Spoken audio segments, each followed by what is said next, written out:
A atividade de hoje tem o nome de Após Coronavírus, Coragem, né? Nós vamos ter aqui a presença do Bruno Cheiro, se apresentar rapidamente, né? Depois a gente vai ter a Rodrigo Emílio, imediatamente a Cristina e o Adonis.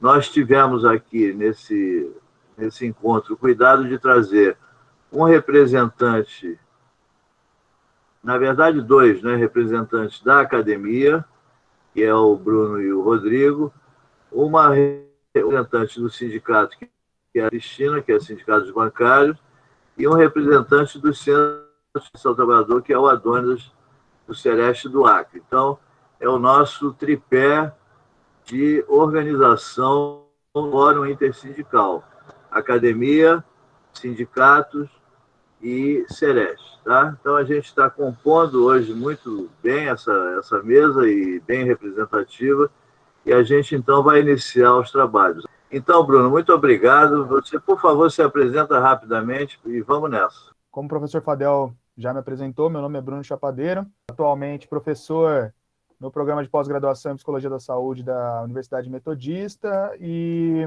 sou pós-doutorando na Unifesp, aqui com o professor Lacasse.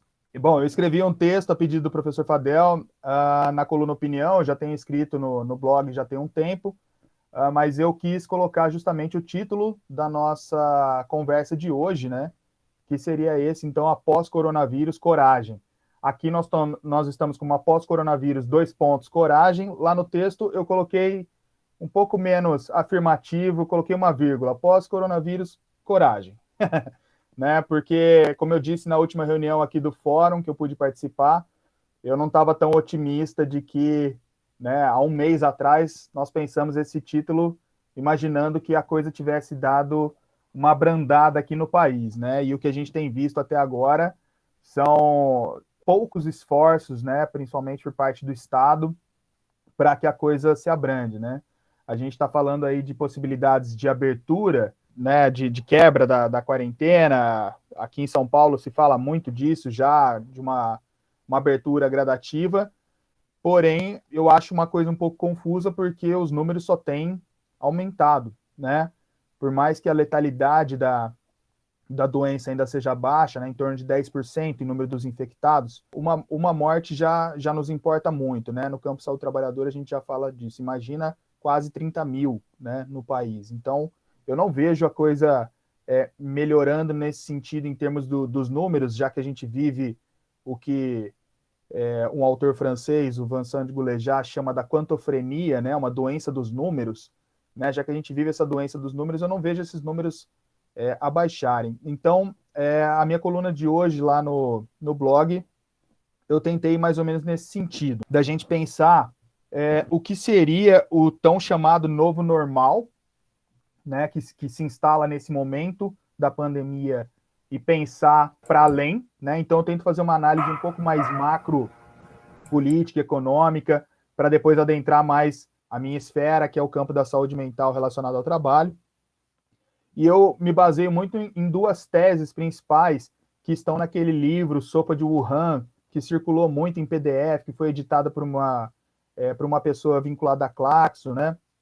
Que reúne alguns artigos esparsos de pensadores sobre pensadores em âmbito global, né, sobre esse momento da pandemia.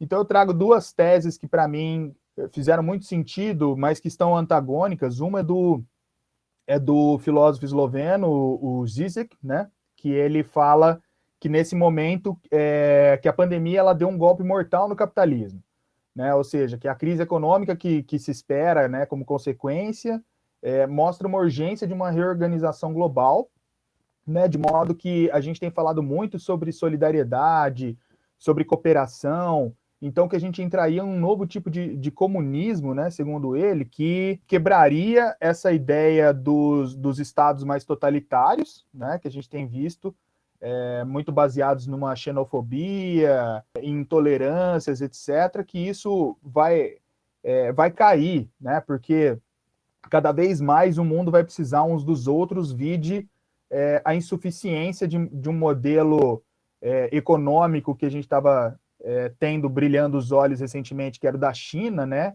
com muita superexploração do trabalho, muita produção. Esse modelo ele se tornou insuficiente na produção dos ventiladores mecânicos e das máscaras, por exemplo, né? Então o Zizek ele advoga essa ideia de que haverá, já está havendo, e esse novo normal que se instalará será essa questão de uma nova solidariedade, uma nova cooperação.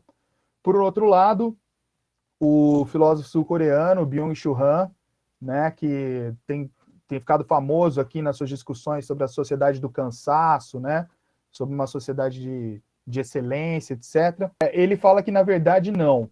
Que, na verdade, o capitalismo vai sair mais forte, né, dessa pandemia, porque a gente já está vendo muita aprovação popular para um maior controle do Estado, né?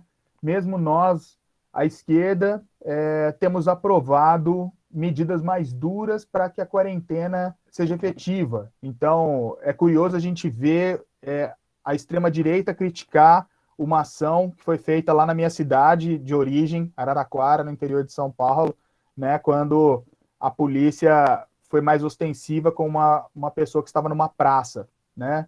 Então, a gente tem visto a população, de certa forma, aplaudir essas iniciativas, né, de um maior controle policialesco do Estado.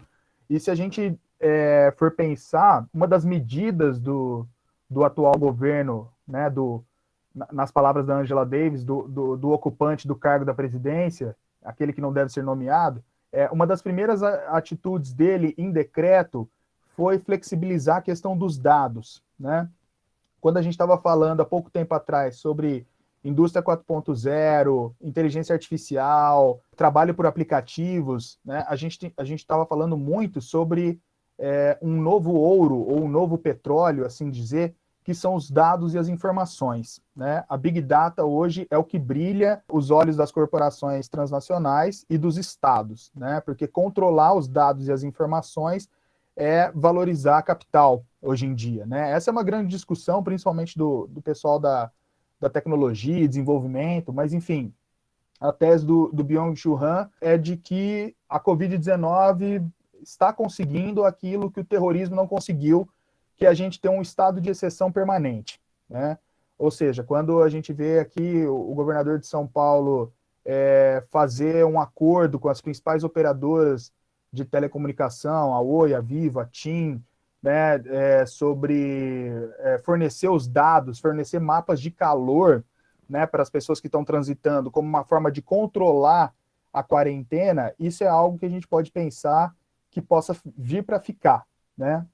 Em países como Coreia do Sul, Taiwan, Singapura, Polônia, Quênia, isso já tem sido experimentado, né? Eu coloco lá na coluna hoje alguns exemplos, por exemplo, que a polícia de Moscou já capturou mais de 200 pessoas que violaram a quarentena, identificadas por câmeras de reconhecimento facial dos próprios celulares ou de drones, né, nas ruas, e que no México a Uber forneceu dados dos seus usuários e motoristas para o governo para identificar um passageiro que tinha vindo do exterior e tinha passado por diversos motoristas, né, e baniu os usuários que fizeram as corridas para esse passageiro. Então, por mais que a gente tenha, na tese do Zizek, que a gente tenha visto maior solidariedade nesse tempo, né, como uma reunião como essa, que se coloca online, tem um alcance enorme, por exemplo, ou muitas outras formas preconizadas, né, de que a gente tem auxiliado uns aos outros, né, eu vou um pouco mais na tese do Byung-Chul Han, de que nós estamos vendo também uma exacerbação de um individualismo, né? Só a gente pensar, qual foi a primeira reação das pessoas assim que decretada a pandemia? Todo mundo correu para os supermercados tentando estocar álcool gel 70%, tentando estocar papel higiênico, né? A gente vê muita gente andando na rua ainda por não se dizer em grupo de risco e falar, mas eu tô de máscara, mas eu tô me cuidando, né? Assim, não pensa que a sua atitude tem reflexo, né, em outras pessoas. A gente vê a nossa elite tacanha, né, fazendo buzinaços nos seus carros luxuosos, pedindo para que os trabalhadores e as trabalhadoras voltem ao trabalho, né, e a gente sabe que a maioria se utiliza de transporte público. tem que pegar aglomerações, enfim, né? A gente está tendo casos aí, inclusive, hoje, mais tarde, o professor René, a Maria Maeno e o Cal falarão sobre isso, né? Sobre a Covid-19 ser uma doença ocupacional, muito a partir do que a gente tem visto aí dos casos nos frigoríficos, principalmente, nas minas da Vale, né? Diversos trabalhadores e trabalhadoras já contaminados. E, então, essa questão do ponto de vista sanitário, né, da Covid-19, muita gente tem perguntado, então, quando será esse após o coronavírus, né? E quando vamos sair dessa, né? E eu endosso as palavras do Átila Yamarino, né, que se tornou aí famoso por divulgar pesquisas sobre a Covid, em que ele fala assim, olha, a gente não deve pensar no quando, mas sim no quanto, né? O quanto nós faremos para sair dessa. E é por isso que eu não consigo compreender quando se fala numa abertura, quando a gente não está fazendo aquilo que está preconizado por diversas pesquisas já, que mostram que é o distanciamento social amplo, né, acima de 70%, a testagem ampla também das populações e possíveis vacinas ou medicamentos, né, que se não forem desenvolvidas e se não tiverem também uma universalidade de aplicação, de alcance, né, a gente possivelmente teria cenários aí periódicos de surtos da Covid e de quarentena até pelo menos 2022, né, como diz um estudo de Harvard publicado na The Lancet, né, de autoria do Kissler, né, que tem mostrado isso, que olha, se nada for feito nesse sentido, é bem possível que, e a própria OMS já tem atestado isso, né, de que a Covid se torne endêmica, né, que ela permaneça nas nossas vidas, então ela se torne esse novo normal, né, a gente passe a conviver com ela. Acredito que muitos de nós já vamos adotar os comportamentos, né, a posteriori que a gente já está tendo de limpeza de produtos, por exemplo, de higienização das roupas, né, logo quando chega em casa, e possivelmente até a adoção de máscaras, como já é muito comum nos países asiáticos, né? Entrando um pouco na esfera do meu campo, da saúde mental relacionada ao trabalho, nós já temos alguns estudos bem interessantes, eu posso deixar aqui alguns links de repositórios que têm apresentado essa questão da saúde mental nesse momento, né? Mas a gente destaca principalmente os que têm lidado com os profissionais da saúde, né? Muitos aqui presentes, inclusive, sabem do que eu estou falando, né? Se não me engano, acho que foi a professora Fátima que escreveu recentemente no blog também uma coluna, né, de que saúde do trabalhador é muito mais do que EPI e notas técnicas, né? Mas nem esse básico de EPIs a gente está tendo. A gente está tendo muito afastamento já aqui em São Paulo, no Hospital das Clínicas, privados também, como Einstein e Sírio-Libanês, também afastamentos de profissionais da saúde, e que eu arrisco em dizer que nem todos são pela contaminação da Covid, né? Mas sim também em decorrência do estresse, da fadiga, né? De burnout. Só para a gente trazer alguns dados, por exemplo, agora que a Itália passou da pior fase, vamos dizer assim, já tem estudos lá da Universidade Católica do Sagrado Coração, de Milão, né, abrangendo profissionais de saúde lá na Lombardia, mostrando que 70% dos profissionais de saúde que lidam com a Covid-19 ou lidaram, né, estão apresentando sintomas de burnout, né, de fadiga e de estresse pós-trauma. Né? Muitos estão com medo ainda de sair na rua, mesmo que a coisa tenha melhorado, vamos dizer assim.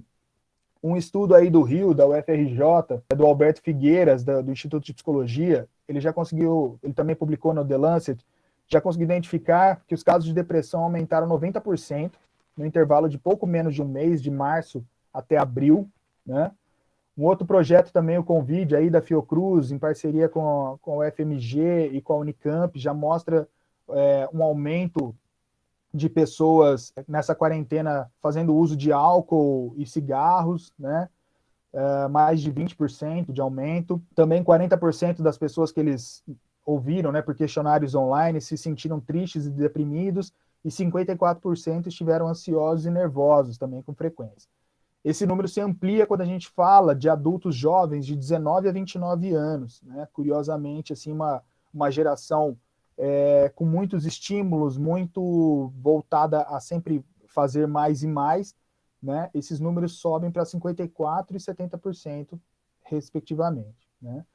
E a própria OMS tem preconizado, então, né, um investimento público maciço em programas de saúde mental, né? Nos nossos casos aqui, os CAPs são a melhor referência que a gente tem, por conta dessa crise de saúde mental que a gente já vive, né, a qual a organização identifica muito por conta do isolamento físico e social, né, do medo do contágio. A gente sabe que esse novo normal, esse trabalhar o home office, até para quem já o fazia, né, como é o meu caso, é diferente porque a gente não entende direito o que está se passando lá fora, que a gente possa se contagiar os nossos familiares, enfim, a perda de familiares. Tive contato recentemente com pessoas que perderam familiares pela Covid.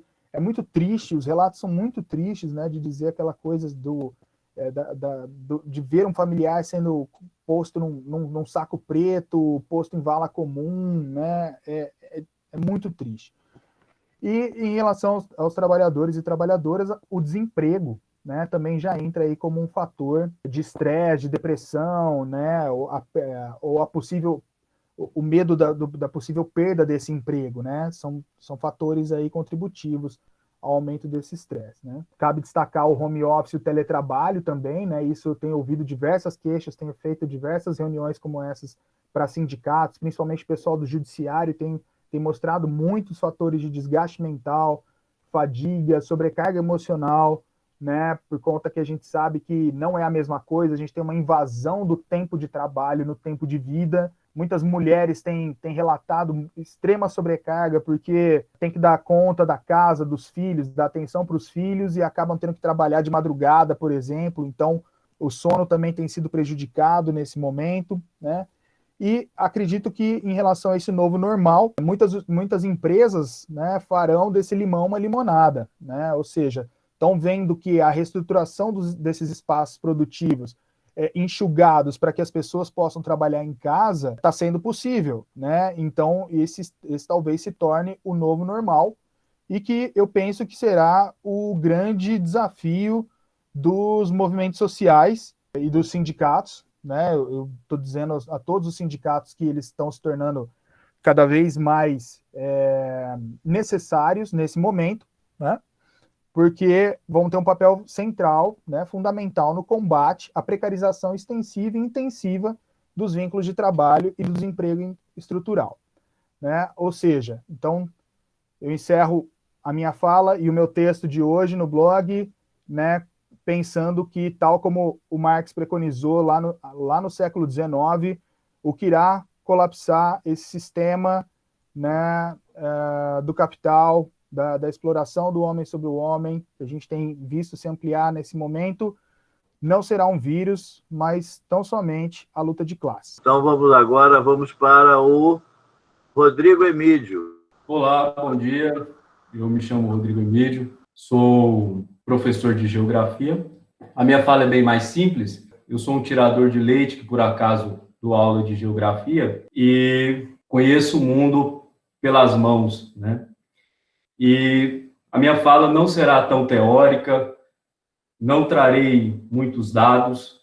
Na verdade, será uma fala que transitará entre o simples e o delicado. E eu começarei pelo cartaz do próprio fórum.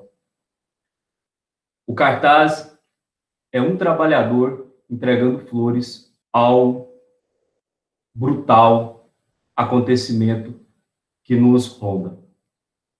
E eu só tenho uma coisa a dizer: aqueles que entregam rosas sempre terão cheiro de flores em suas mãos. E aqueles que digitaram um certo número nas eleições passadas carregarão o pútrefo odor da morte em suas mãos. E para esses, não há álcool e gel que baste. O Covid passará, mas o fascismo entre nós permanece e permanecerá. Contra o fascismo, os nossos rostos devem estar corados de esperança. Todo regime totalitário ancora sobre a égide do fim da história, do fim das lutas de classes, do fim da dialética. Mas toda ditadura, ela só pode anunciar o seu próprio fim. Flores conclamam vida, suavidade, sutileza, no sorriso, quando fazem cócegas na nossa face. Os fascistas, disso eles não sabem. E nunca saberão. Porque o fascismo tolhe qualquer sensação amorosa dada à epiderme. Entregamos flores hoje, entregaremos flores amanhã. Porque entregar flores no mundo turvo é rabiscar o mundo de poesia. Para o fardo realismo, óbvio, escroto do que nós vivemos hoje, cada vez mais é necessário entregar flores. Lyotard uma vez me disse que a poesia é a escrita daquilo que não pode ser descrito. A água da vida, ela transborda o copo do trabalho. E vivemos dias que a vida pulsa em nós e nós não podemos sair para comemorá-la. Como eu disse, eu sou um homem da roça e eu conheci um personagem na minha infância chamado Chico Boroca, e ele era um artesão e ele ficava horas entretido em talhar a sua imaginação na madeira. Ficava ali. O cavalinho que ele tanto pensava, ele colocava em madeira, na madeira.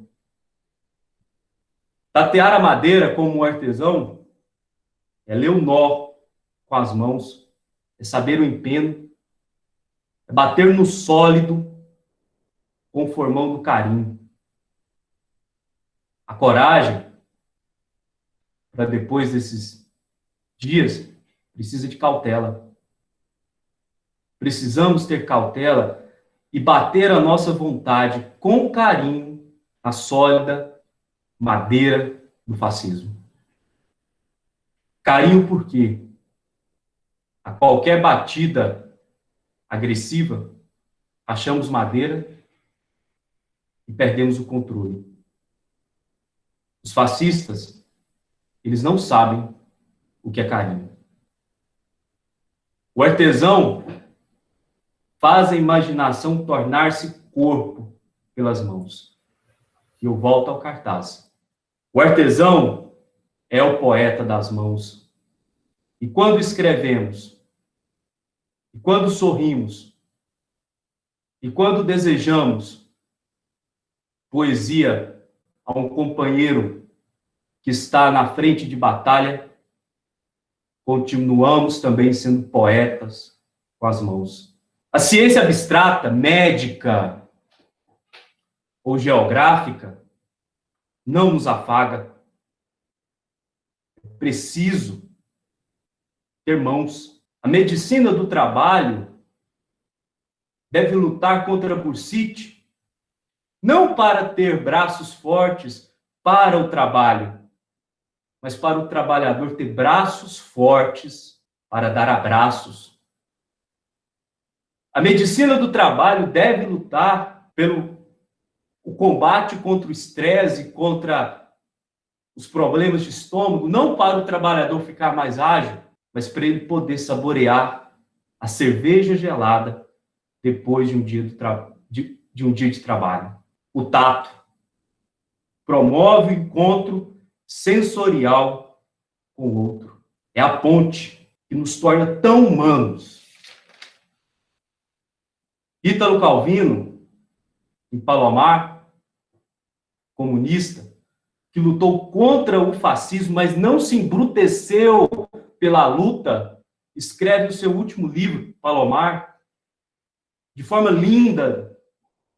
Palomar, por muito tempo, foi o maior telescópio do mundo, que via o universo, mas só que o Palomar de Ítalo Calvino era um velho, de visão embaçada, que olhava para as cenas do cotidiano. Todos os mistérios, dizia Ítalo Calvino, todos os mistérios do universo assentam em cada sujeito. Os buracos do universo que devoram estrelas não são mais agressivos que a fome que devora uma criança pela barriga. Quando falamos em fome do mundo, de tão abstrata, ela não tem cheiro, ela não tem cara, é conceito sem face. A fome tem voz e ronca quando a barriga da miséria grita. A fome grita, ela entristece. E em dias como esses, quando a coragem e a esperança parecem tão distantes, porque ter medo é também um ato extremamente humano, eu busco, talvez, em poetas da felicidade, ou filósofos da felicidade, como Bachelard, que eu sempre buscarei, nós devemos buscar, a nossa imaginação como aliada. Os fascistas detestam a imaginação. Os fascistas detestam a poesia, a imaginação, a literatura, a arte, porque só ela pode nos transbordar, fazer com que nós ultrapassemos essa fronteira cruel da dor ao corpo e da pressão à mente. Eu busco em Bachelard porque eu quero olhar as nuvens, e as nuvens, elas são muito mais do que nuvens. Eu quero olhar para as nuvens pela imaginação, perceber que elas são elefantinhos, ovelhinhas, cavalinhos, porque para os fascistas, as nuvens sempre serão apenas nuvens brancas, sem cheiro, sem cor, sem emoção. Uma criança, quando olha para as nuvens, ela viaja o mundo. Coragem, em tempos de pandemia e fascismo, é viajar o mundo pelo olhar de uma criança. Eles, meus amigos, eles gostam de desfile cívico, nós, de escola de samba.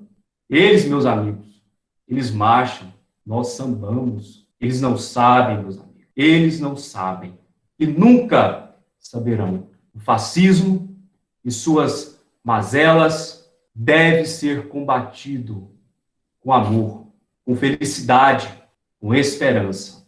Quando essa pandemia começou, eu fiquei extremamente chateado e triste com tudo que estava acontecendo e com toda essa loucura que nós temos no governo.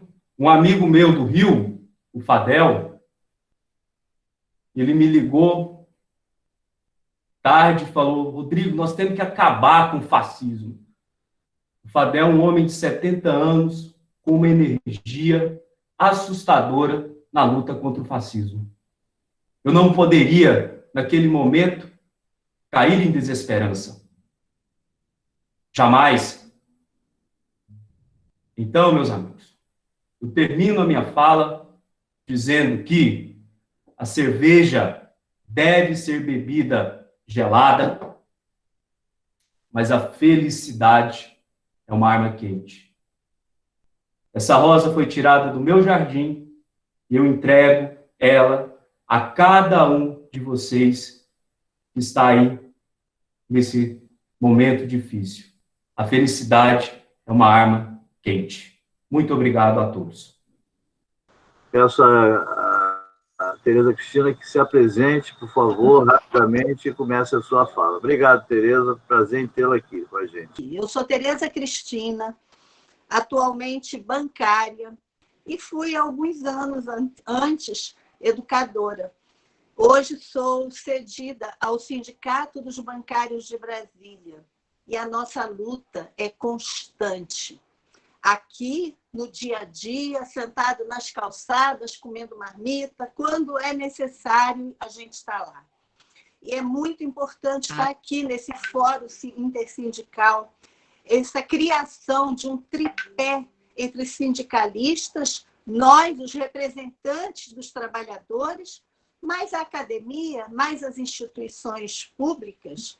Eu cumprimento meus colegas de mesa, o Bruno, o Rodrigo, a Dônidas, aqui ao meu lado, e nossos agradecimentos sempre ao professor Amadeu Alvarenga. Não sei se está presente, por me apresentar a Luciene, o professor Fadel, toda a equipe daquela sala do 9º andar e o nosso fórum intersindical. Eu gostaria também de agradecer aos meus colegas de luta bancária, o Juliano Braga e o Vandeir Severo, porque eles sugeriram alguns temas para essa nossa conversa de hoje. E a Fernanda França, que mesmo no seu estado pós-câncer, pôde contribuir com tudo que foi extraído a fórceps daquele sofrimento todo.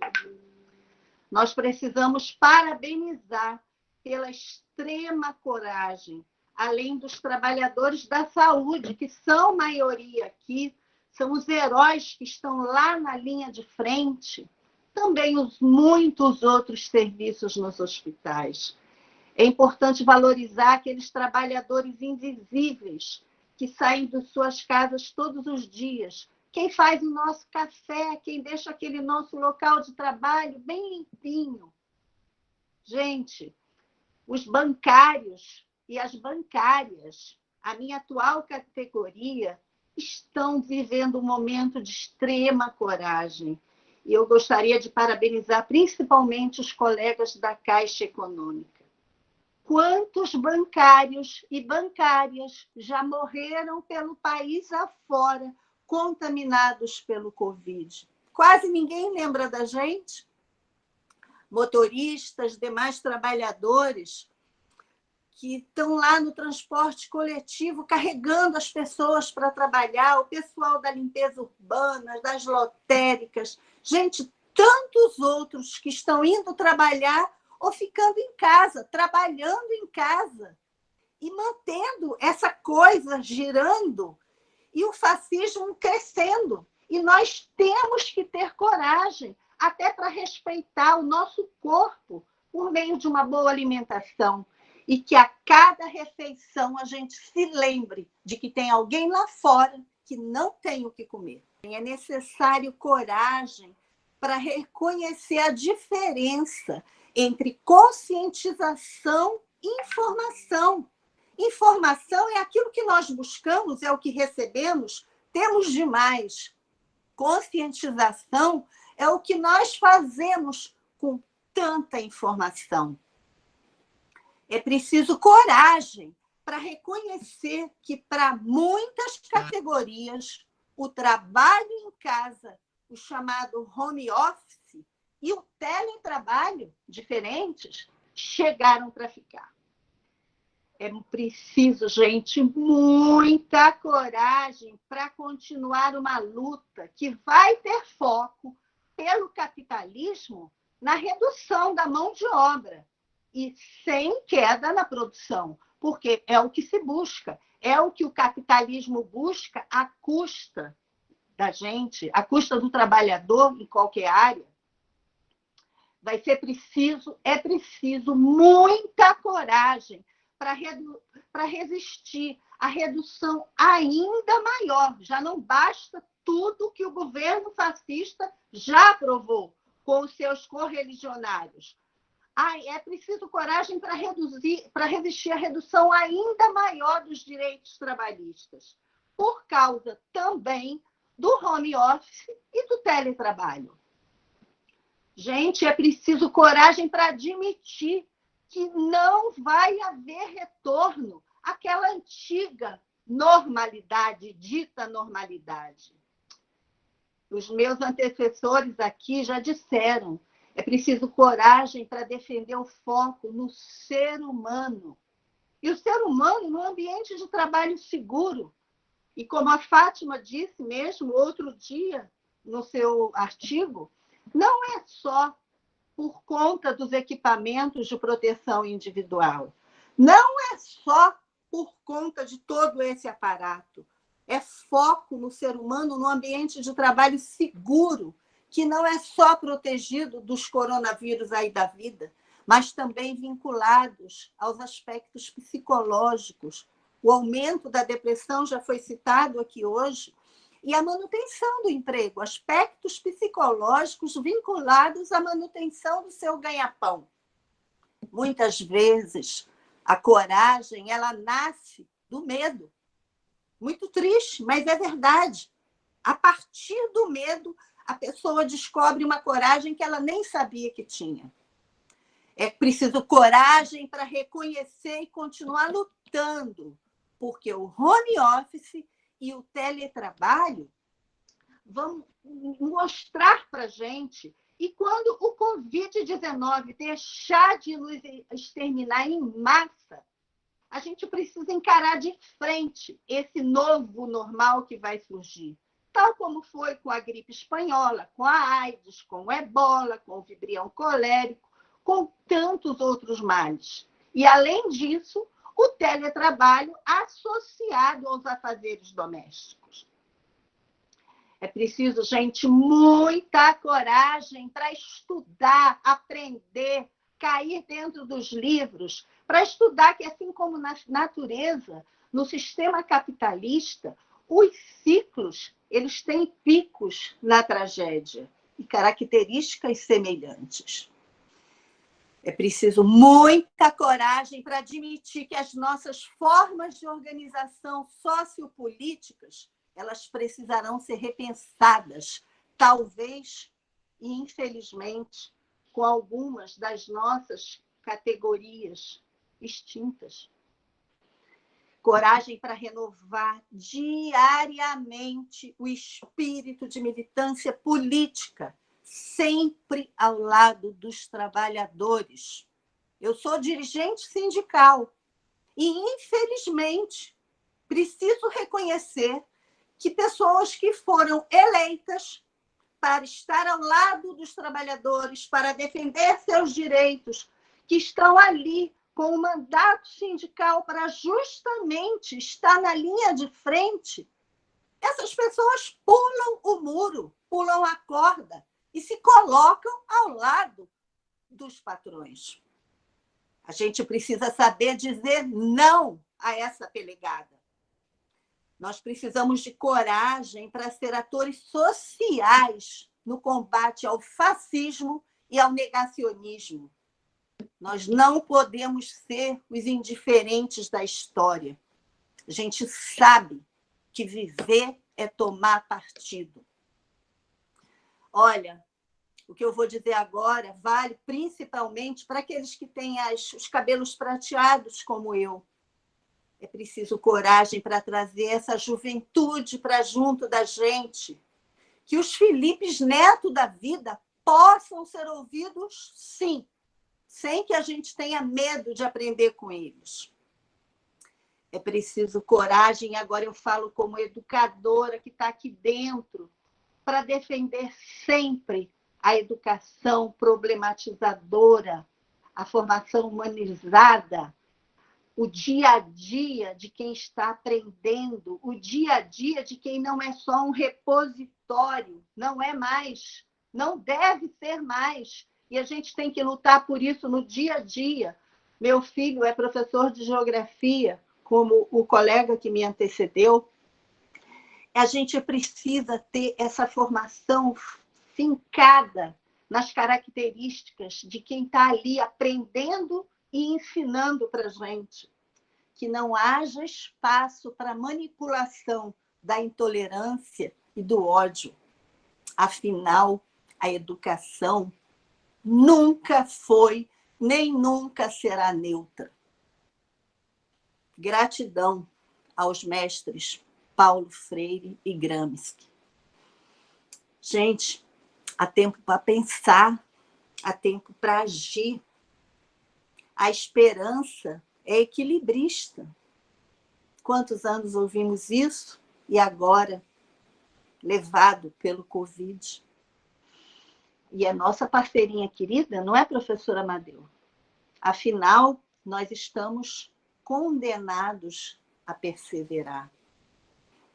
E por causa de tudo isso, às vezes olhando para o retrovisor, para reconhecer nossos erros, e aprendendo também com os nossos acertos, que a gente tenha coragem de seguir sempre em frente. Gratidão por este momento, gratidão por participar desse fórum tão importante para nós todos. A gente vai passar agora a palavra para o Adônidas. Meu nome é Adônidas, eu sou médico veterinário formado pela Universidade Estadual do Ceará, tenho especialização em vigilância sanitária, em saúde pública pela Fiocruz, mestrado pela Universidade de Valência, na Espanha, e doutorando em saúde pública e doutorando no curso de saúde pública também pela Universidade de Valência.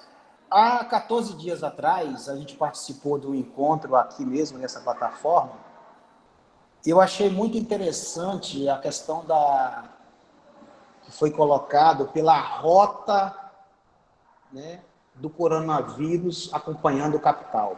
A minha reflexão, ela vai se dar um pouco sobre a rota da coragem. Cada um de nós aqui tem dezenas de rotas de coragem.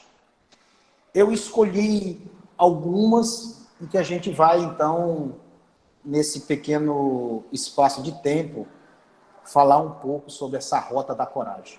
Eu vou iniciar falando da rota da coragem dos pais da minha sogra.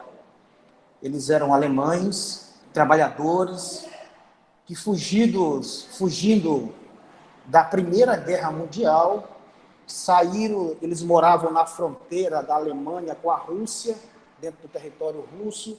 Eles fugindo então da guerra, vieram pela China e contornaram a África e entraram pelo Brasil, no Rio Grande, e se estabeleceram no Rio Grande do Sul. Coragem por ter enfrentado todo o trajeto, que não é fácil, vieram nos porões dos navios daquela época, perderam um filho, inclusive, nessa viagem. Se estabeleceram numa colônia alemã no Rio Grande do Sul. E era comum naquela época eles se fecharem, né, nessas colônias. Coragem da minha sogra, que rompeu esse ciclo também, porque eles tinham que casar entre eles, né? E ela, então, fugiu de casa, casou com meu sogro, ela uma branca, loura do olho azul, casou com um negro misturado com um índio, fugiu de casa para isso. Então, uma coragem de romper, né, esse ciclo. A minha mulher, então, que teve a coragem de sair do Rio Grande do Sul para vir para o Acre, como diz a música, né, unindo o Sul e o Norte. Bem, mas nós do Acre somos um povo corajoso também. Durante a Primeira Guerra Mundial, muitos trabalhadores do Nordeste, principalmente do Ceará, eles não quiseram ir e vieram para o Acre, fugindo da guerra. Os chamados soldados da borracha, né? E eles foram jogados aqui na Amazônia, sem estrutura nenhuma, muitos morreram de malária, né? E que são os corajosos trabalhadores brasileiros, né? E é bom dizer que nós somos o único estado do Brasil que lutou para pertencer ao Brasil. Coragem tiveram Fadel, Carmen e Luciene para vir ao Acre. Coragem de levar esse amor pela saúde do trabalhador a todos os cantos do Brasil. É por isso que eu estou aqui hoje com vocês conversando, né? O capital voltou lá na Revolução Industrial. E nós, trabalhadores, caímos como um patinho, né? Porque a gente tem hoje um recrudescimento do trabalho informal e infantil. Hoje as pessoas hoje estão trabalhando não mais 8 horas, 44 horas semanais, trabalhando 16 horas por dia, 18 horas. Né? A gente tá trabalhando em casa e achando bom, né? Aí a gente é que paga a internet, a gente é que paga a energia, que o patrão não paga, a gente tem que comprar o computador, porque a empresa não vai dar. Então, caramba, isso é uma beleza pro capital, né? Eles exploram os trabalhadores e os trabalhadores ainda têm que se sujeitar a esse tipo de atitude. E aí nós estamos vivendo que agora todo mundo também é microempreendedor, né? Então, o trabalhador se acha agora que ele não é mais o trabalhador, né? Ele é o microempreendedor. O que nós estamos vendo é que os trabalhadores, eles continuam desorganizados, fragilizados, desorientados, manipulados, acuados, sem uma consciência coletiva. Estou chamando aqui a consciência coletiva, a consciência dos trabalhadores como um todo, e não só da minha categoria, né? A categoria geral dos trabalhadores.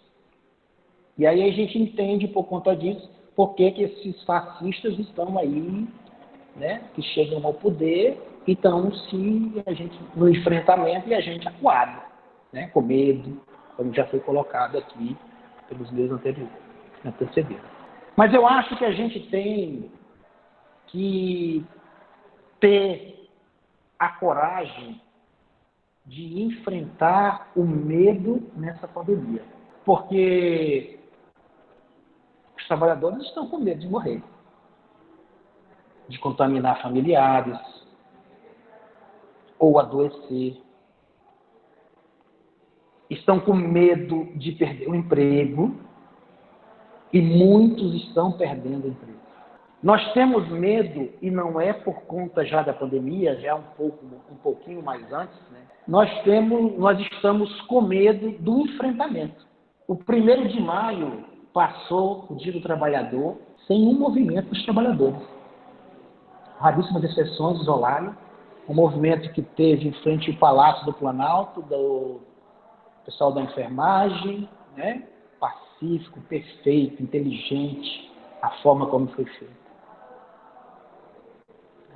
Tiveram coragem de sair de casa, de fazer um manifesto.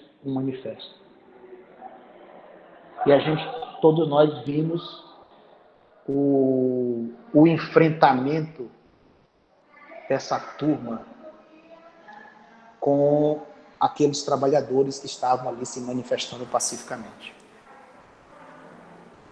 Pessoal desqualificado, violento, né? Que todos viram esse acontecimento. Mas a gente precisa ter a coragem de entrar dentro de nós mesmos. Talvez seja o nosso grande desafio, é ter essa coragem de nos enfrentar. E quando eu estou falando que a gente precisa nos enfrentar, eu estou falando enfrentar os nossos egos, as nossas vaidades, os nossos preconceitos. Eu estava aqui, lembrei do Ariano Suassuna, né?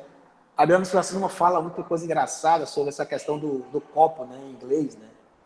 O copo em inglês é glass, né? E ele diz que isso aqui é um copo de vidro, mas lá é glass de glass, né? Porque vidro também é glass.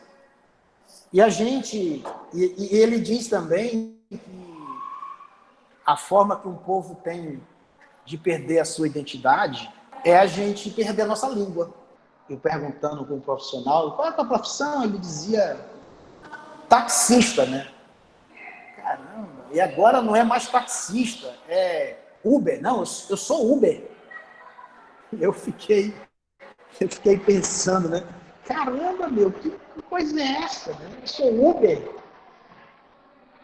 Será que dizer eu sou motorista é uma ofensa? Eu sou motorista, eu não sou Uber, eu não sou taxista. Eu dirijo um veículo, uma moto, né? Eu não sou motorista.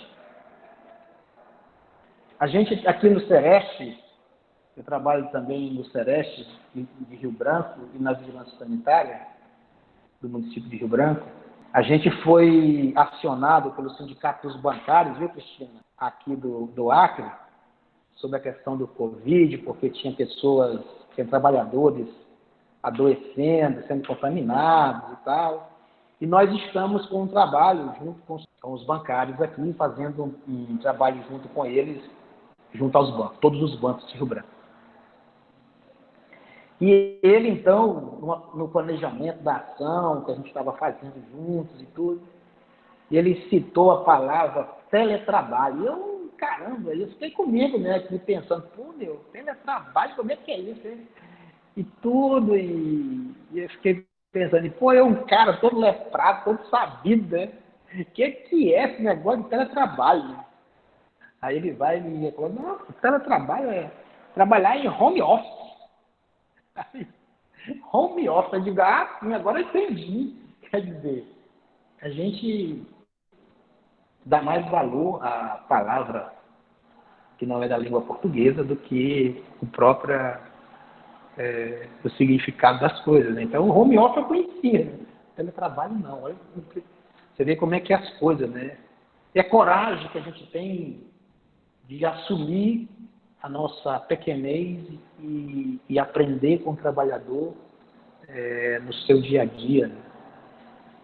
A gente tem que ser humilde para poder enfrentar tudo que está por vir. Coragem, como já foi colocado aqui anteriormente pela Cristina, né, para resistir. E eu acho que, e aí no livro do Fadel tem essa coisa a Renasce é uma rede que não enreda, essa grande rede que a gente está aí participando. Mas o Martinho da Vila também nos diz, né, que a roda é para rodar, mas gira. Eu acho que a Renasce, essa rede, nos permite colocar essa resistência que a gente tem aí pela frente, que a gente precisa ter aí pela frente. Hoje eu vejo a rota da coragem, da saúde do trabalhador, brotando em todos os cantos desse país, ainda muito de forma tímida, mas a gente percebe que já foi semeado. A gente precisa cuidar melhor para frutificar. Já passou a hora da gente estar pensando. Agora é preciso fazer. É preciso a gente ter coragem para voltar ao passado, para se organizar e se unir para enfrentar o capital e os seus novos métodos, entre aspas, novos métodos, novos auxiliares, novos representantes, que de novo, em verdade, não tem nada. Para encerrar, eu acho que o Fadel coloca muito essa coisa também da poesia, da música, da arte de um modo geral, né? Em nossas vidas, são elas que vão nos fortalecer, nos animar. Né? E aí eu lembrei, para encerrar, de uma música do Vital Farias, que se chama Saga da Amazônia. Sei que alguns aí já conhecem, mas de qualquer forma eu vou ler aqui alguns trechos da letra, que ela representa um pouco esse momento que a gente vive, essa incerteza, esse medo, essa destruição, né, dos direitos, né, essa diminuição dos nossos direitos. Saga da Amazônia. Era uma vez na Amazônia a mais bonita floresta. Mata verde, céu azul, a mais imensa floresta. No fundo d'água, as iaras, caboclo, lendas e mágoas. E os rios puxando as águas. Toda mata tem caipora para a mata vigiar. Veio caipora de fora para a mata definhar. E trouxe o dragão de ferro para comer muita madeira e trouxe em estilo gigante para acabar com a capoeira. Fizeram logo um projeto sem ninguém testemunhar, para o dragão cortar madeira e toda a mata derrubar. Se a floresta, meu amigo, tivesse pé para andar, eu garanto, meu amigo, com perigo, não tinha ficado lá. Mas o dragão continua a floresta a devorar. E quem habita essa mata, aonde vai se mudar? Corre índio, seringueiro, preguiça, tamanduá, tartaruga, pé ligeiro, corre, corre, tribo dos Camaiorás. No lugar que havia mata, hoje há perseguição. Grileiro mata poceiro só para lhe roubar seu chão. Castanheiro, seringueiro, já viraram até peão. Afora os que já morreram, como ave de arribação. Zé de Nana tá de prova, naquele lugar tem cova. Gente enterrada no chão. Essas são as minhas reflexões. Espero ter ajudado para que a gente possa, assim, resistir ao fascismo, resistir às perdas dos direitos pela qual temos passado nesses últimos tempos. Obrigado a todos. Então, vamos ter o debate, começar pela Rosália. Inspirada nessas falas, eu queria trazer uns apontamentos para vocês, que o Fadel até tem chamado de mantra, que eu já venho repetindo em algumas ocasiões. Apontamentos para hoje e para o futuro. Apontamentos para a coragem. Aí eu queria dizer que o Covid-19 trilha as rotas das cadeias produtivas. Migra segundo a migração imaginada, reinventada pelas corporações transnacionais. O fascismo interessa às corporações transnacionais. O governo brasileiro e de muitos países são lacaios do capital transnacional. A precarização e a gestão por assédio são armas na manutenção dessa pandemia e de outras que virão. E elas não vão poder ser enfrentadas apenas com EPIs. E a ciência, alienada da política, torna-se serva dos governos fascistas e do capital transnacional. Eu sei que a minha fala é bastante dura, mas é uma fala que a dureza é necessária em alguns momentos para a gente enfrentar o que está acontecendo e virá.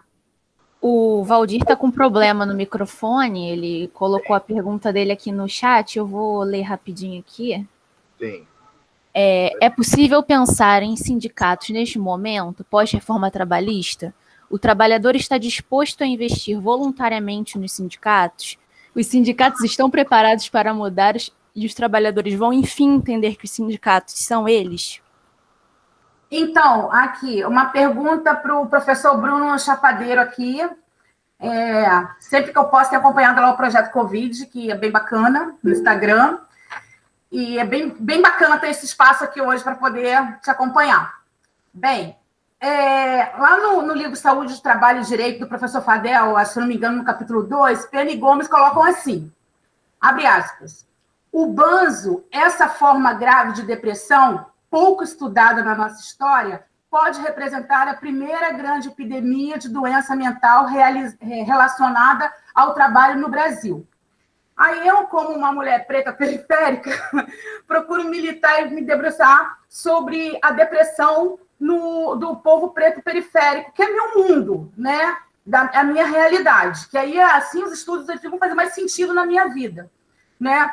Então, eu faço esse estudo não só pelo extermínio da necropolítica, né, genocida do Estado, principalmente do Rio de Janeiro, mas pelo alto índice de suicídios de adolescentes negros, pela ausência de perspectivas no mundo do trabalho. E nesse mundo pós-Covid, tecnológico, esse distanciamento vai ser maior ainda.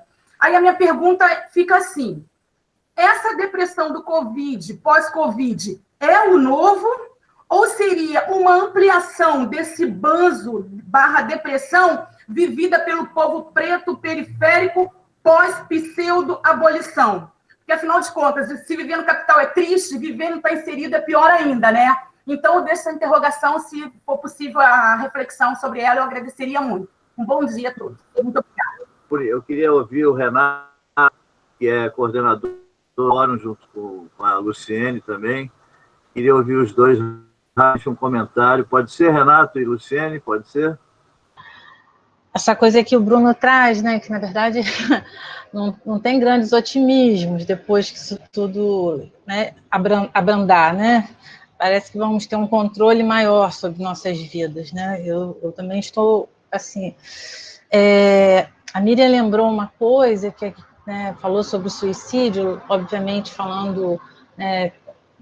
pedindo para esse olhar dela, mas a gente está notando que tem pessoas que estão recebendo o diagnóstico ou o resultado de exame de Covid e estão se suicidando, né? Aqui no município a gente já teve situações como essa. Então a saúde mental, ela para mim, sabe, Fadel, tá no limite, né? Fadel só não, todos, né? As pessoas estão no limite do desespero, né? Eu penso no limite do desespero, porque é o medo do desemprego, é o medo da doença, quem está trabalhando com medo. Então, é um abandono total, né, do governo, fico pensando do governo federal, principalmente, eu não vejo direcionamento, estou preocupada, falei isso esses dias ao telefone com o Fadel, estou preocupada, o que está sendo feito das gestantes? As meninas que estão engravidando, ou que estão grávidas, como é que está sendo? Não sei, parece que as gestantes estão esquecidas, né? O que está sendo feito com as pessoas que estão em pós-operatório ou que estão precisando fazer uma cirurgia? Como é que o sistema está absorvendo determinadas coisas que estão esquecidas? A própria saúde do trabalhador. Eu até quero, né, a Débora está aí, o Adônidas é representante de um Sereste, né? Qual é o direcionamento que está sendo dado, né, via Ministério da Saúde para os Serestes estaduais acerca de saúde do trabalhador? Estão sendo estimulados a fazer vigilância em saúde do trabalhador? Eu sei que o Acre está fazendo, porque a Roci me manda alguma coisa, mas está havendo essa orientação? Eu tenho a impressão que não. Não sei, porque é isso, né, Tereza? A Tereza falou, tem que ter coragem, muita coragem, para falar de saúde do trabalhador, para fazer saúde do trabalhador, para fazer vigilância, né? Eu estou achando que está tendo uma ausência de coragem, né, dos representantes do nível central de saúde do trabalhador. Rodrigo, obrigada pela rosa, me senti muito feliz de receber, mas adorei, né, uma fala doce, mas incitando a gente, né, para lutar contra o fascismo. O fascismo está aí na porta. Ontem eu li uma matéria do pessoal da CTB, né, o rapaz está fazendo apanhado, né, os heróis, alguém falou aí, nós heróis, né, o pessoal da saúde, herói, né, da enfermagem, como está sendo agredida mundo afora, no México, na Europa. E é isso, gente. Agredindo, jogar água sanitária em uns, não sei o quê. Esses dias me negaram um talher para comer lá no meu trabalho. Não, você não pode, não, porque você tem que trazer seu talher de casa. Eu falei assim, peraí que eu quero ligar para o gerente aí, esse pessoal que manda comida, porque assim, a gente não é herói, o cara não pode fornecer um talher para o herói comer, né? Então, a gente já está vendo que não tem, né, que as coisas estão mudando assim a passos largos, né? Mas, enfim, um pouco provocar isso, né, de que está faltando, né? Porque, assim, eu acho que não falta coragem exatamente no trabalhador, não, é a gente que está em campo, né? De alguma forma, a gente está em campo. Está faltando coragem de quem? Obrigado, Luciene. Vou pedir que o Renato fale alguma coisa e, logo em seguida, a Daphne possa dar o informe dela sobre a apresentação que a Daniele citou. Tá bom, Daphne? Então, Renato, por favor. Primeiramente, bom dia a todo mundo. Bom estar com vocês nesse nosso encontro. Hoje eu estou num dia muito tocado pela gravidade da situação que a gente está vivendo, que parece uma coisa inacreditável. O Rio de Janeiro tendo aumento dos casos de Covid, em meio a denúncias de corrupção na compra de insumos para aparelhos, respiradores, o governador acossado por todos os lados. Já teve a Covid-19, teve a doença há pouco tempo, sabe o que a doença significa por uma experiência no próprio corpo. Então, o Rio de Janeiro vive um momento extremamente difícil. O prefeito falando em reabrir, retornar do isolamento social.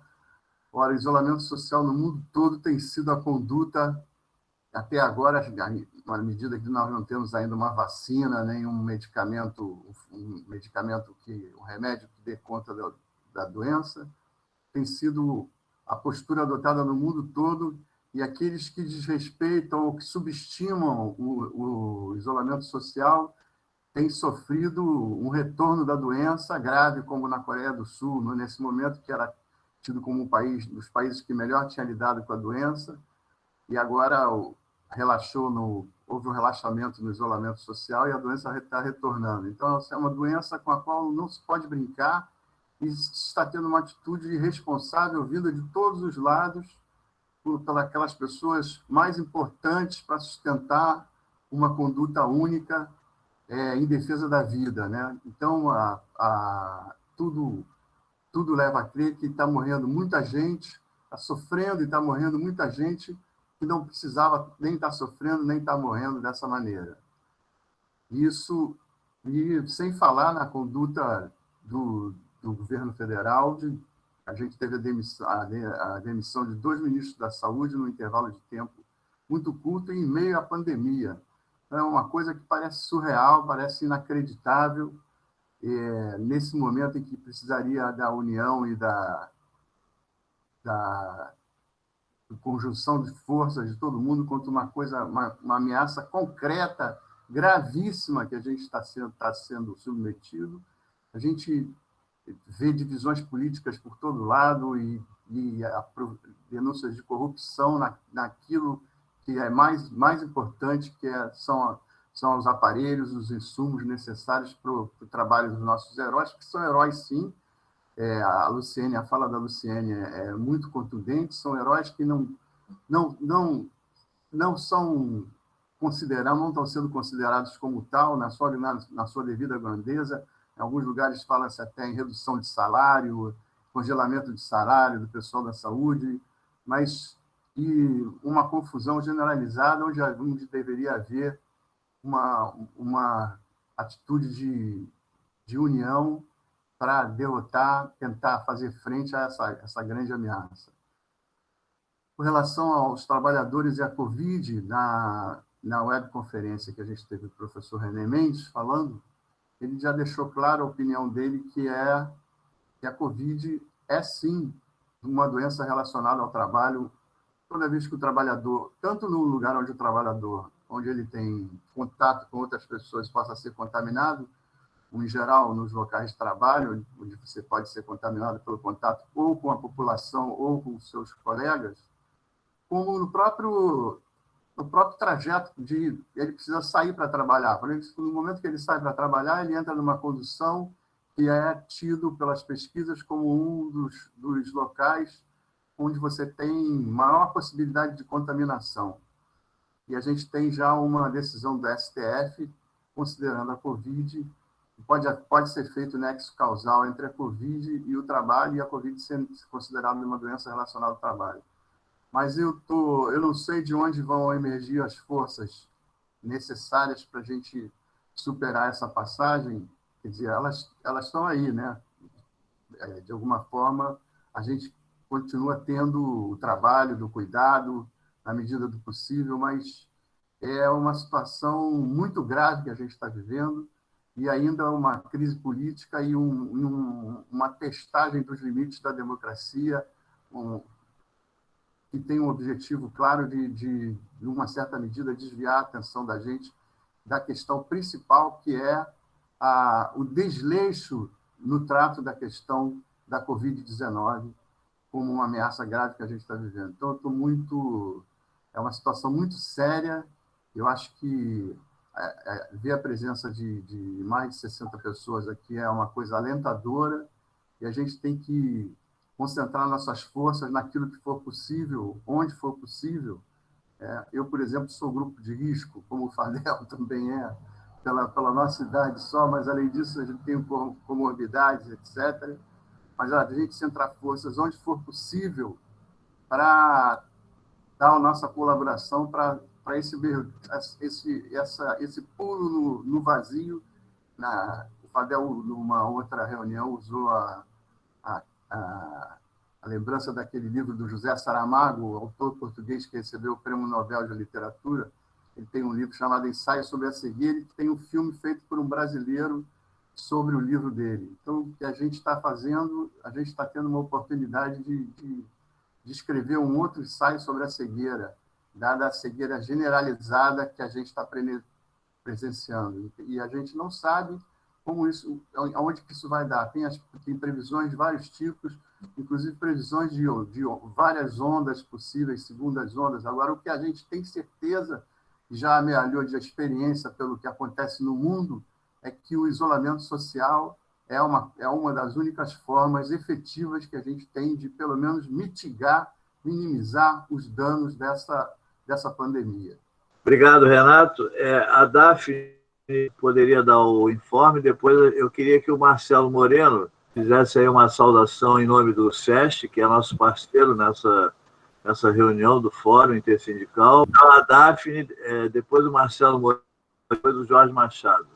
Na realidade, eu queria que a Rosângela ou a Dani falassem, mas eu acho que elas saíram aqui do chat para uma outra reunião.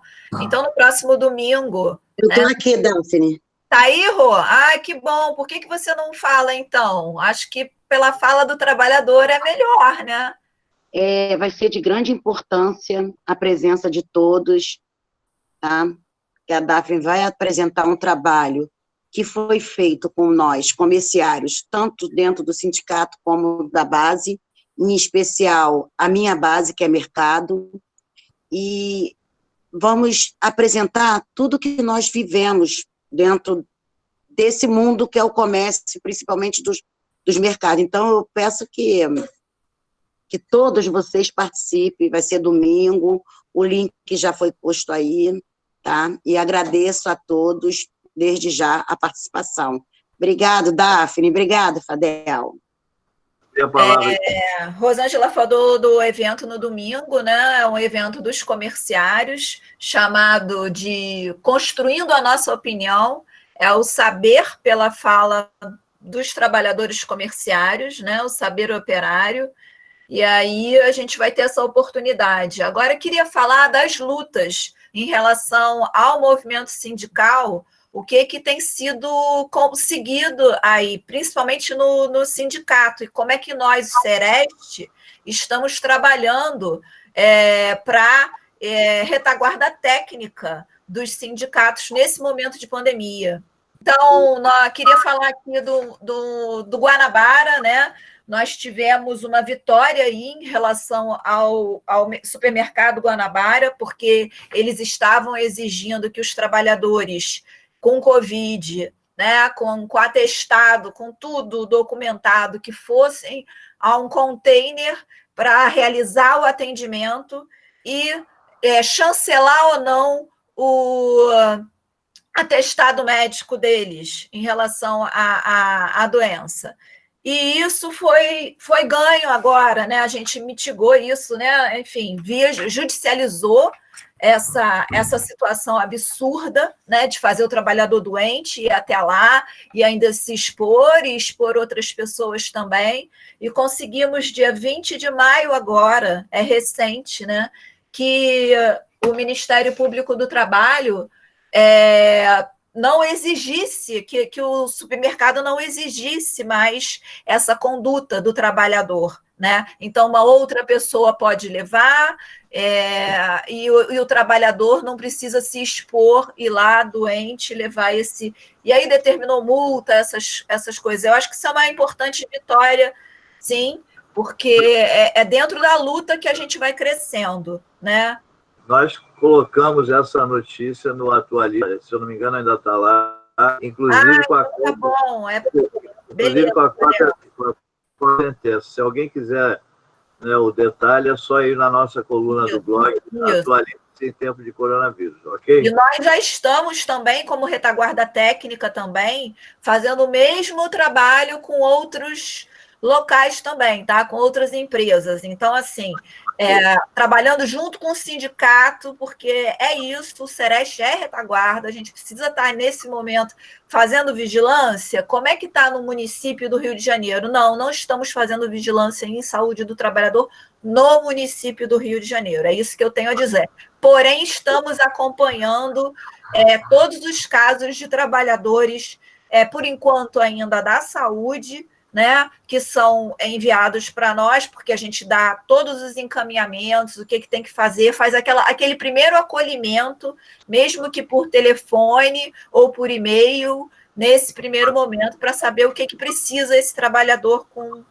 acometido pela Covid, tá bom? Ok. Agora, Marcelo, você está aí? Marcelo Moreno. O Marcelo, nosso parceiro da organização. Por favor, Marcelo.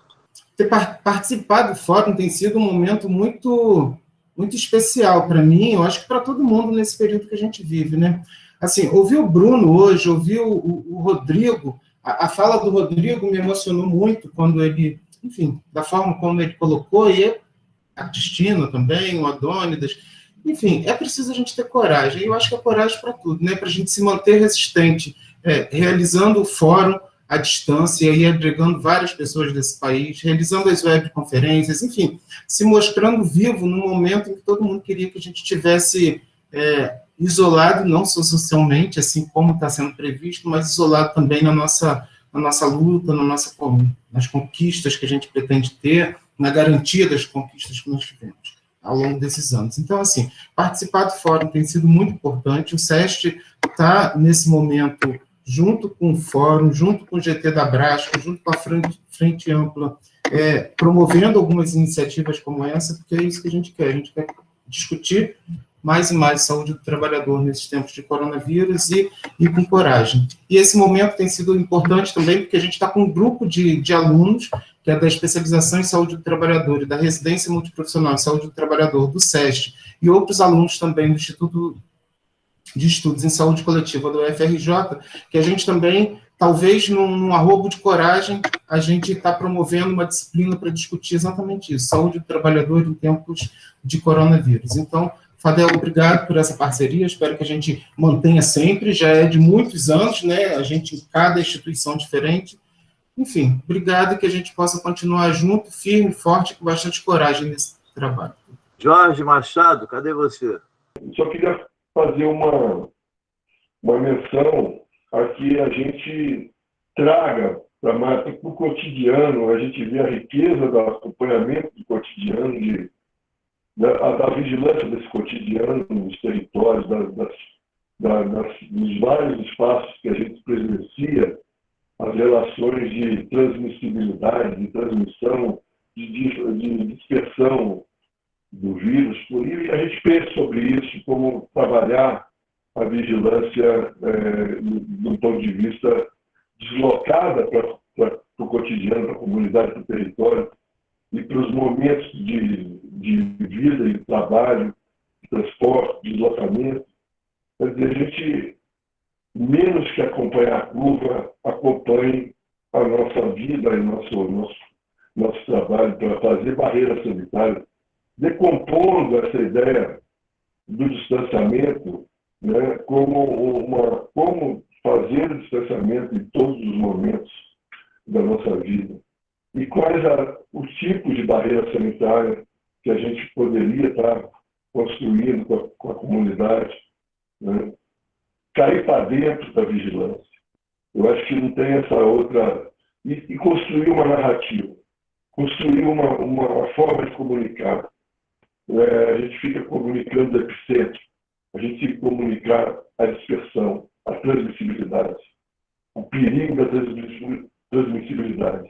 E a questão do medo, transformar o medo num medo funcional, num medo que esteja um reconhecimento do perigo e traga a possibilidade da coragem da reação.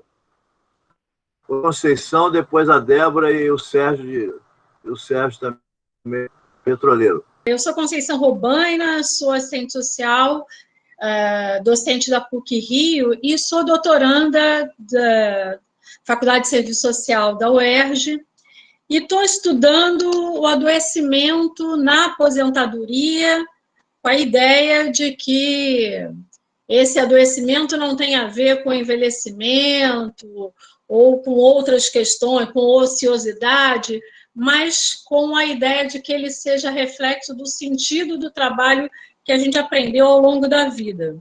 E eu estou, nesse momento, em fase de pesquisa, já tive a oportunidade de conversar com algumas pessoas que participam do fórum, e eu queria, primeiro, agradecer a abertura desse espaço, convidar os sindicatos que participam do fórum, que são lá o meu universo de pesquisa, para participar da pesquisa, indicando aposentados para serem entrevistados para essa minha investigação aí sobre como o sentido do trabalho pode adoecer. Eu tenho conversado com o professor Fadel, que participou da minha banca lá de qualificação, e eu gostaria depois de fazer contato com os sindicatos para ver quem teria interesse e disponibilidade para indicar aposentados da sua base para essa entrevista, que nesse momento vai ter que usar outros métodos, enfim, né, de entrevista à distância, mas aí eu poderia falar um pouquinho mais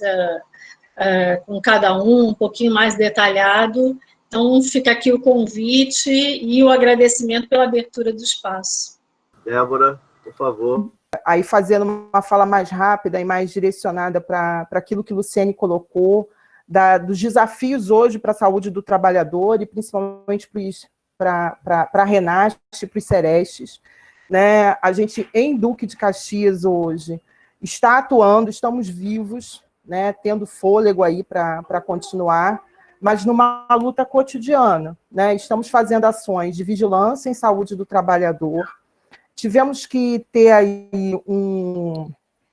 enfrentar no âmbito do município, na gestão municipal, um entrave muito grande para a realização dessas ações. Elas só estão sendo possíveis agora porque são determinações judiciais do Ministério Público do Trabalho, do TRT, e estamos aí, agindo, atuando, com muita dificuldade. Estamos aí tentando fazendo também assessoria aos sindicatos, com orientações aos trabalhadores, né? Nossas frentes de atuação hoje são essas, as ações de vigilância, a orientação aos sindicatos, aos trabalhadores de forma em geral, atualizando as informações, publicizando as informações, as notas técnicas, e agora também com uma frente de trabalho no sentido da gente poder...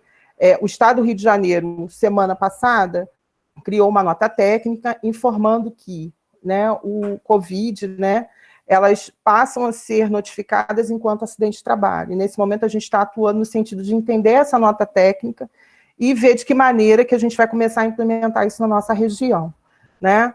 Então é isso, os desafios são grandes. E assim, eu acho que a gente precisa pensar numa estratégia, né, em relação à Renasc no Estado do Rio de Janeiro, porque hoje estamos sem uma direção, né? Então cada Sereste hoje atua de uma maneira, não há integração, não há orientação, né? Então, assim, é muito importante, aí, para finalizar, falar da importância das reuniões do fórum, da importância das atividades que o SEST realiza, porque elas são hoje o canal que nos une, com o qual a gente está podendo interagir, né? Com o qual a gente está podendo dialogar, no sentido da saúde do trabalhador.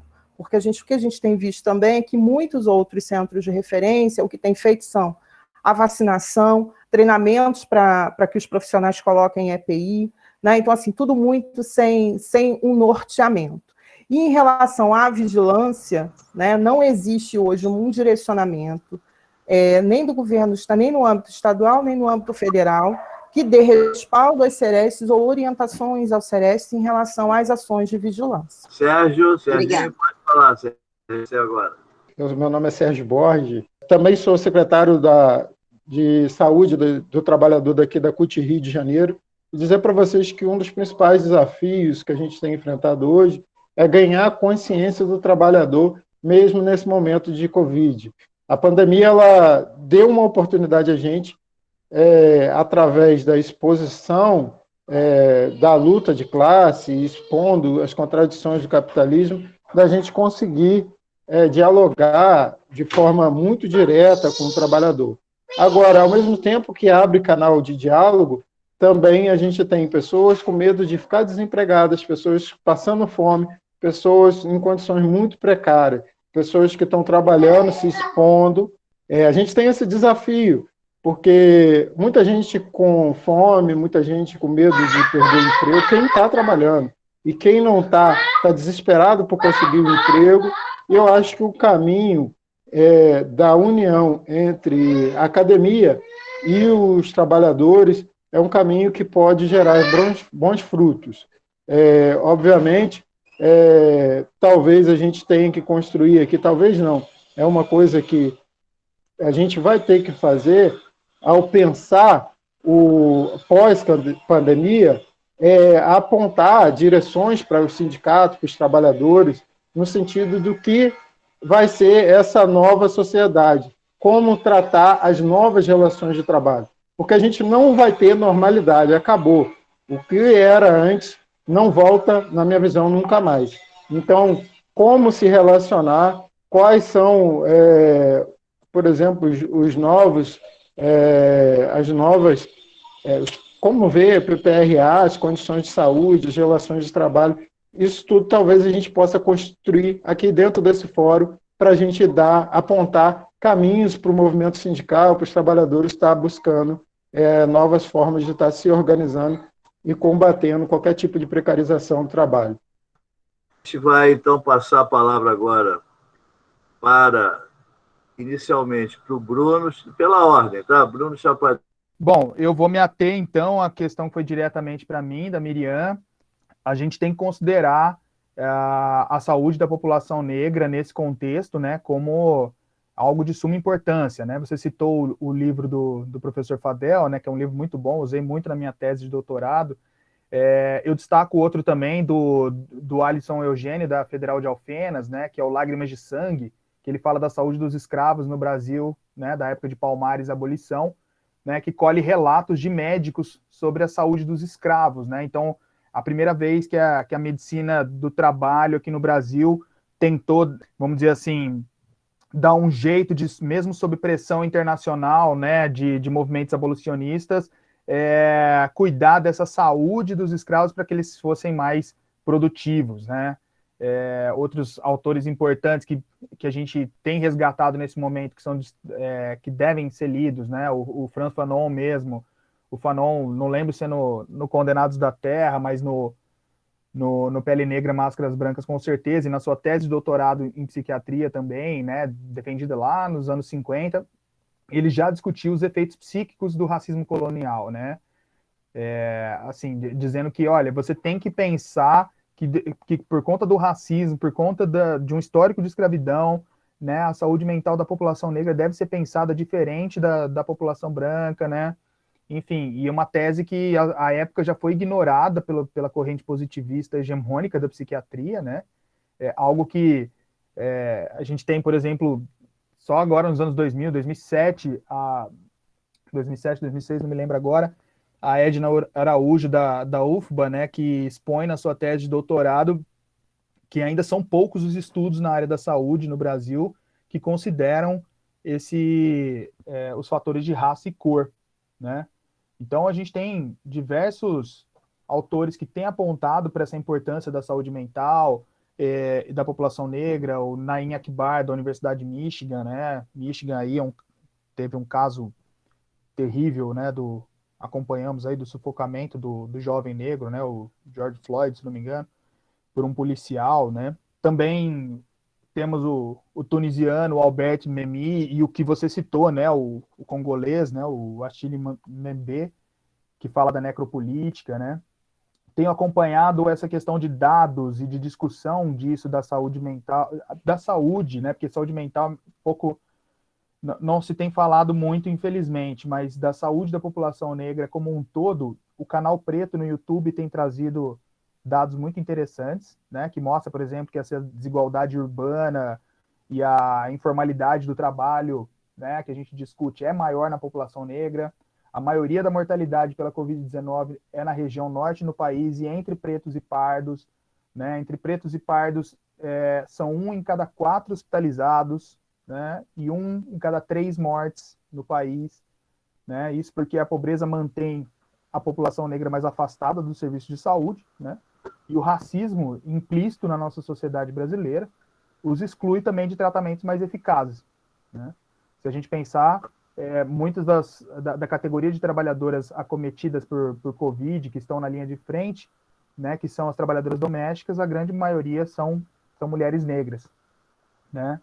E se a gente pensar em ações de Estado, né, uma notícia da Folha de São Paulo do meio de maio já apontava que após 2 meses o Brasil não sabia a cor, né, de 29% dos mortos pela Covid, né? Ou seja, só agora o Ministério tem pensado, aliás, não só o Ministério, mas o próprio Ministério Público do Trabalho também fazendo uma intervenção, o Estado brasileiro como um todo pensando em incluir a questão de raça e cor e também a discussão sobre ocupação, né? Então, são 2 pontos aí que nos chamam a atenção, né? Também uma notícia agora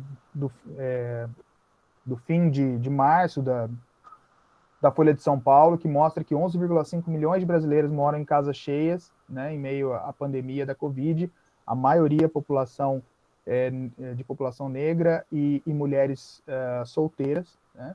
E, apenas para fechar, 2 notícias que eu acho importante, que eu li hoje cedo no informativo da Reuters, né, dizendo que a renda média tem batido recordes nesse momento da pandemia porque os ricos seguem empregados. Porém, o Banco Mundial apontou que a taxa da pobreza deve avançar pela primeira vez, né, no mundo desde 1998, alcançando aí cerca de 60 milhões de pessoas.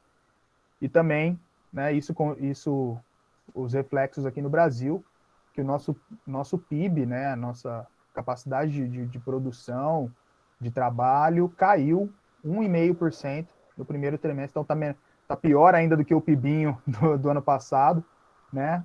1,5% de queda nesse primeiro trimestre aí de 2020. Uma queda que só se iguala em 2015. Então, esses detalhes de desigualdade, renda, né, e de raça e cor são extremamente importantes para a gente discutir nesse momento. Vou passar a palavra agora para o Rodrigo. E a minha fala vai ser bem simples e bem breve. Eu pego um exemplo de um livro do Gogol, o Capote, que foi escrito no campo de concentração. A própria Ecléa Bose, no livro dela, Psicologia Social, discutiu a importância da literatura para as pessoas sobreviverem aos campos de concentração na Segunda Guerra Mundial. Então, que não só a literatura, mas a arte como um todo e a ciência como um todo possa nos ajudar nesses momentos, né? Que nós sempre possamos usar as nossas mãos para o protesto, como podemos também usar nossas mãos para escrever poesia. E eles não sabem o poder da poesia. Você aproximar do outro pela poesia, por essa questão de alma, né? Os fascistas não sabem. E a gente tem que lutar e fazer uso das armas que eles desprezam, que eles não reconhecem o valor ou que eles não sabem. Então, mais uma vez, é muito gratificante estar aqui com vocês. Eu tenho muito carinho por todos vocês da Fiocruz, por todos que participam do Fórum Intersindical. E, com esperança, nos encontraremos, né, de forma completa. Um grande abraço a todos. Agora vamos ouvir aí a ação final da Cristina. Cristina, obrigado já antecipadamente, né? Eu gostaria de repetir uma pergunta do Valdir. Ele colocou assim, na verdade é uma pergunta e uma constatação, na verdade, é uma divagação, um pensamento que ele faz sobre esse assunto. É possível pensar em sindicatos nesse momento pós-reforma trabalhista? Ele fez 3 perguntas. Sim, é possível. Os sindicatos de luta, os sindicatos que efetivamente estão junto dos seus trabalhadores, estão agora captando filiações. Nós tivemos várias filiações no Sindicato dos Bancários de Brasília. Nós temos trabalhadores que, depois da reforma trabalhista, estão dizendo: eu sei que o meu patrão pode chegar e querer negociar diretamente comigo, mas eu quero estar acompanhado do meu sindicato. Se até hoje eu não era afiliado, agora eu quero ser. Isso foi uma coisa muito gratificante para a gente. Mas nem todos, infelizmente. Agora a segunda pergunta. O trabalhador está disposto a investir voluntariamente nos sindicatos? E eu vou ler a terceira. Os sindicatos estão preparados para mudar? Os trabalhadores vão, enfim, entender que os sindicatos são eles? Veja que a gente precisa ter a noção de que os sindicatos precisam mudar sim. As pessoas estão lá, as pessoas estão querendo esse retorno. Os trabalhadores, as trabalhadoras precisam do seu sindicato. Mas lembram que na minha fala eu lembrei com tristeza da pelegada que está aí nos sindicatos. É triste falar isso. Eu sou dirigente sindical e eu vejo isso e eu luto contra isso. E nós, trabalhadores de todas as categorias, temos, vejam só, não distorçam nenhuma vírgula do que eu estou dizendo, por favor, no sentido de generalização. Não são todos, não é a maioria, mas aqueles que têm os seus pelegos profissionais estão desmerecendo o trabalho gigantesco que a gente faz. Então, os trabalhadores vão, enfim, entender que os sindicatos são eles. É preciso, é necessário, a gente precisa mostrar isso todo dia.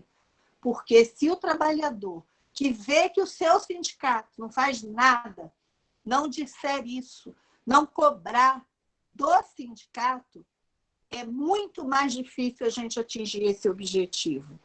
E alguém, só para finalizar, alguém fez um comentário sobre a CAT.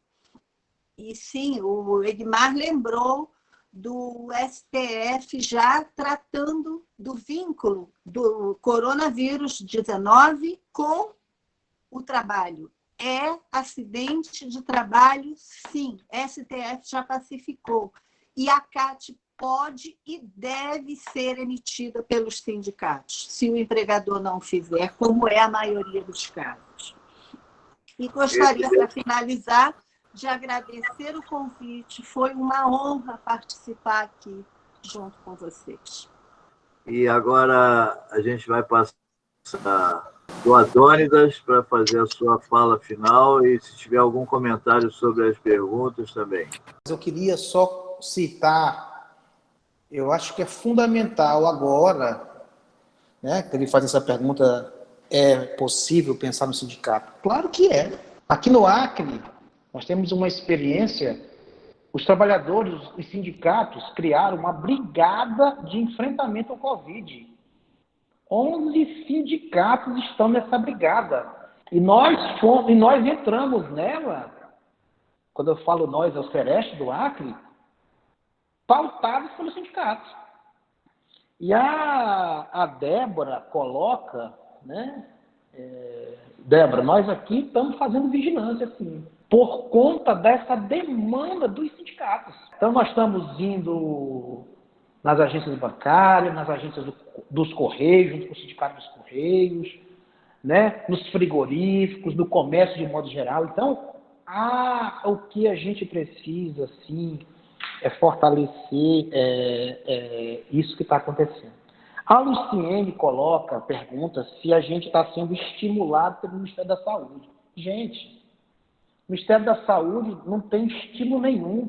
A gente aqui está fazendo as coisas por iniciativa própria.